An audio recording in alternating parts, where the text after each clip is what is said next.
Bonjour à tous, aujourd'hui on va parler du RFID RC522, donc c'est un lecteur de tag RFID, et du tag bien sûr MyFair 1K, c'est le plus standard, le plus connu, c'est aussi le plus simple, et derrière ça une carte Arduino que tout le monde connaît aussi.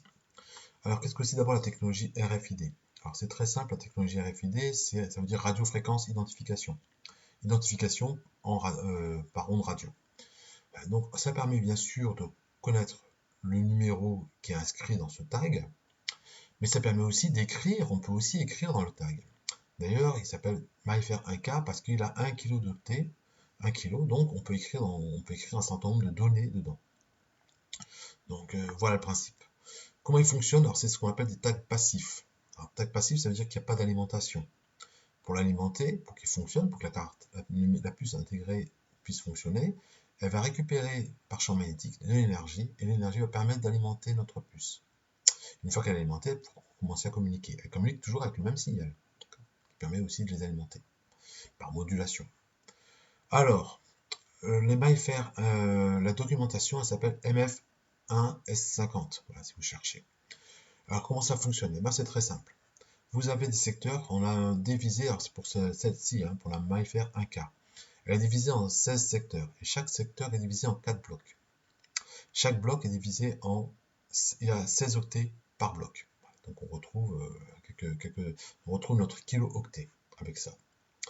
Alors, comment ça fonctionne exactement? Si on prend le bloc 0, on va retrouver une partie qui s'appelle le bloc. Alors, le bloc 0, c'est un bloc particulier. C'est pour ça que j'ai mis en rouge ici. C'est par rapport aux autres blocs, il a une fonction particulière. Le bloc 0, il y a donc d'abord un certain nombre d'informations, dont l'UID, l'identifiant, les informations sur le fabricant, les informations sur ce qu'on appelle le LRC, on va le voir juste un peu plus loin, etc.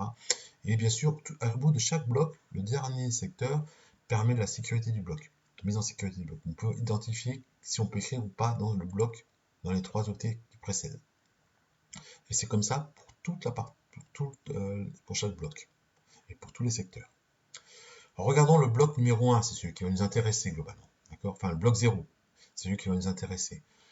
Le bloc 0 du secteur 0, alors il est uniquement en lecture seule normalement, sauf sur quelques cartes pirates qui permettent de faire des copies. Mais normalement, dans le cas d'un mot, ces secteurs-là sont définis par le constructeur et écrits uniquement en lecture seule. Les 4 premiers octets, ça permet d'identifiant. Voilà. Donc si on prend le premier bloc, on a du secteur 0, on aura les 4 premiers octets, l'identifiant, lui, c'est sur 4 bits. Le LRC, on va voir, ça permet de vérifier si l'UID a été bien lu correctement. C'est une espèce de check qui permet donc de vérifier les bits de parité. Derrière ça, on a quelques informations importantes, entre autres le 0,8 et le 0, ces valeurs-là permettent de savoir, d'abord le 0,8 c'est le SAC, ça permet de savoir comment on va communiquer. Ça permet de savoir si la carte est compatible avec un certain nombre de protocoles qui sont définis. Si ce n'est pas le cas, on va agir autrement. Ensuite, le 0400, c'est ce qu'on appelle couramment, attendez, je cherche, l'ATKA. Voilà. Alors à quoi ça sert? C'est très simple. Lorsque ces blocs-là, on a dit c'est des blocs passifs. Quand on arrive dessus, on va d'abord l'alimenter. Une fois qu'on l'a alimenté, on va lui envoyer l'information WUPA. Il répond avec la commande ATKA. Voilà. Il renvoie cette valeur-là. À partir de là, on va récupérer l'UID. Donc on lui demande l'UID, il nous renvoie l'UID. Et une fois qu'on a cette UID, on lui demande de nouveau de nous dire qu'est-ce qu'il a comme version de logiciel, enfin quelle norme il supporte. Donc il nous renvoie la valeur du support.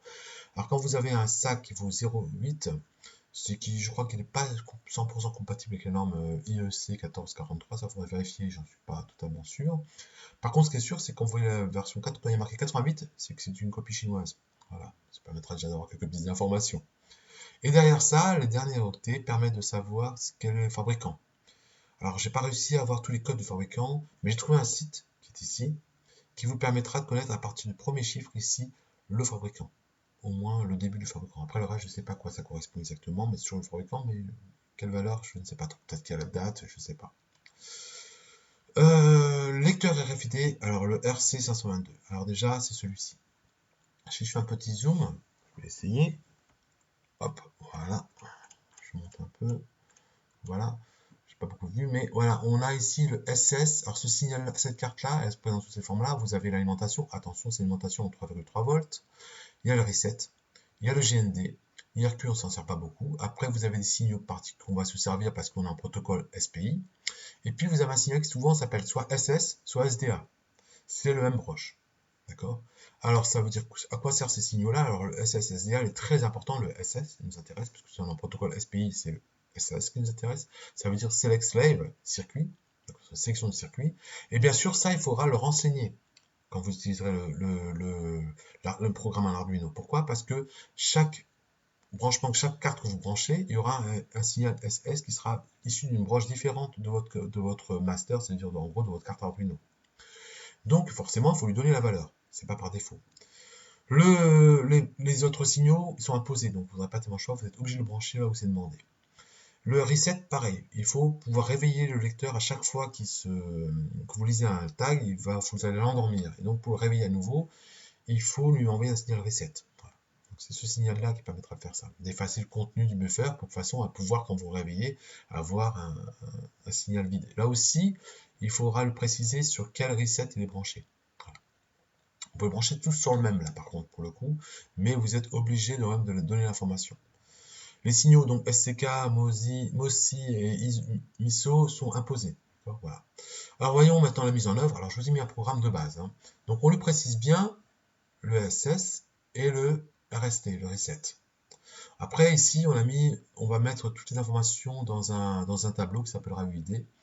On va mettre l'information. Elle n'est pas obligatoire cette ligne-là, puisqu'on va écrire directement l'information en sortie. On part ici un port série, ça c'est pour utiliser port série. On travaille en SPI, donc on définit notre module SPI, etc. On commence à lire la carte. Alors vous avez des lignes de commande qui sont bien précises ici, je peux vous montrer un petit peu. C'est pas très important de revoir ça, donc vous faites un copier-coller de ce document et ça fonctionnera. Le DEC est important. Le DEC signifie que la réponse que vous allez avoir, les signaux que vous allez avoir en sortie, le voilà, hein, on les voit ici, sont en décimale. Si vous voulez les voir en hexadécimal, il faudra mettre hex. D'accord? Il ne faut pas oublier d'importer les bibliothèques SPI RFID. Donc ça se trouve très facilement. Une fois que vous les avez, vous les copiez, vous les collez dans Arduino ou librairie, voilà, dans votre programme. À partir de là, ça fonctionnera.